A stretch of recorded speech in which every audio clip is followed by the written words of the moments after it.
younger, whenever we went snowboarding, there was a big group of friends that would come over to our house super early in the morning. Music was playing, breakfast was cooking, and we would wax our boards at like 6 in the morning, getting hyped up for the day and wanting to be the first ones at the lift lines. But things run at a little different pace now.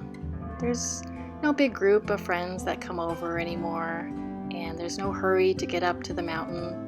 I still love boarding, but it's a lot more mellow and quiet now, and usually just me and my daughter.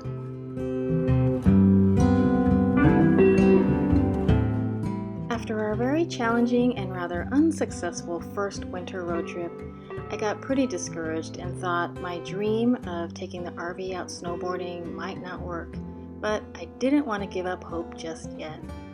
I've never been to Mount Spokane, so I thought that would be a good short weekend destination to give it another try. I really don't like driving at night or getting to the campsite after dark, but I couldn't leave until after my workday, which meant I was still driving well past sundown. It was dark and we got there after they closed the gates, but the ranger was really nice and left it unlocked for us.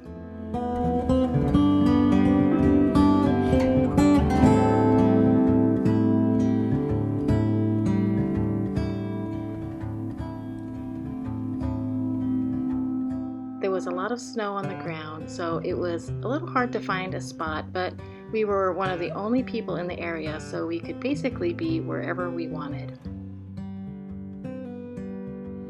One thing that is fun about arriving in the dark is that it's always a surprise to see what the area looks like in the morning. And I was not disappointed.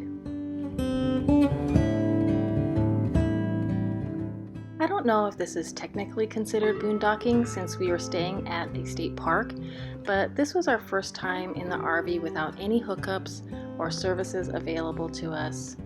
I was a little nervous about the temperatures, but they were nowhere near the sub-zero temps that we experienced in Canada. After a nice breakfast, we headed to Mount Spokane. It was a way more beautiful drive during the day than it was the night before. When we got to Mount Spokane, it was extremely foggy and the visibility was really low, but we still had a pretty good time.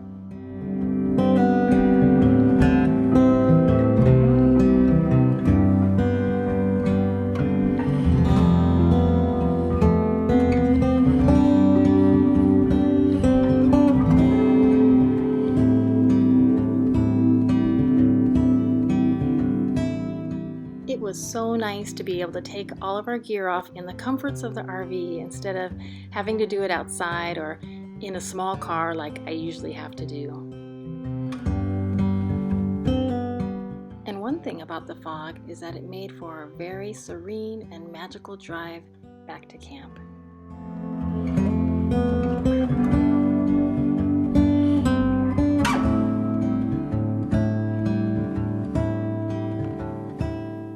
The next morning, I was able to convince my daughter to go on a short hike with me.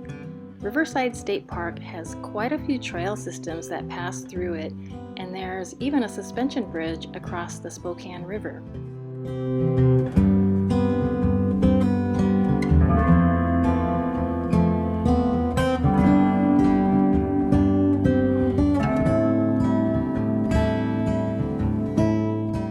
I've never hiked in the winter, and after this experience want to do it a lot more often because it was so peaceful and so beautiful.